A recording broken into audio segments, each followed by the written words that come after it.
thân lớn năm châu bốn phương, Việt Nam đất nước chúng tôi xin chào. Ngày nào còn chìm trong khói bom, mà giờ đây cất cao lời ca vang. Hà Nội thủ đô con tim dấu yêu, ngược xuôi phố xa đã vui thêm nhiều. Tàu vào Nam dồn vang tiếng ca, ngàn bàn tay với nhau chào tương lai.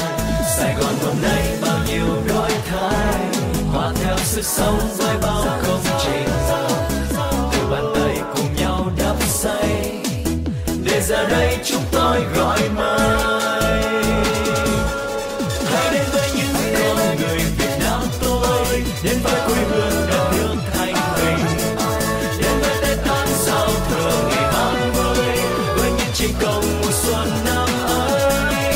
Quê hương tôi đây đã sống hôm qua, quê hương tôi đây vẫn sáng hôm nay, quê hương tôi đây sẽ mãi mãi sau, vang danh non sông trái tim Việt Nam.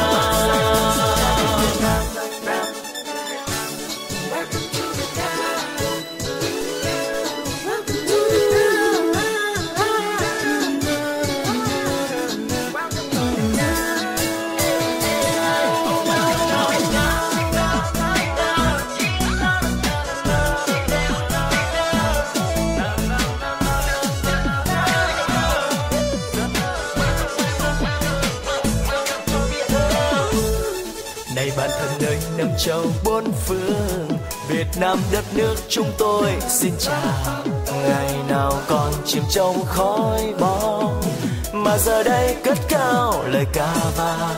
Hà Nội thủ đô con tim dấu yêu, ngược xuôi phố xa đã vui thêm nhiều. Tàu vào Nam rộn vang tiếng ca, ngàn bàn tay với nhau chào tương lai. Sài Gòn hôm nay bao nhiêu đổi thay, hòa theo sức sống với bao công trình. Từ bàn tay cùng nhau đắp xây, để giờ đây chúng tôi gọi mời.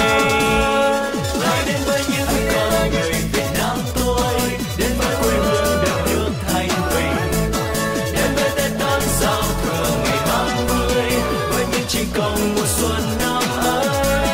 Quê hương tôi đây đã sống hôm qua, quê hương tôi đây vẫn sáng hôm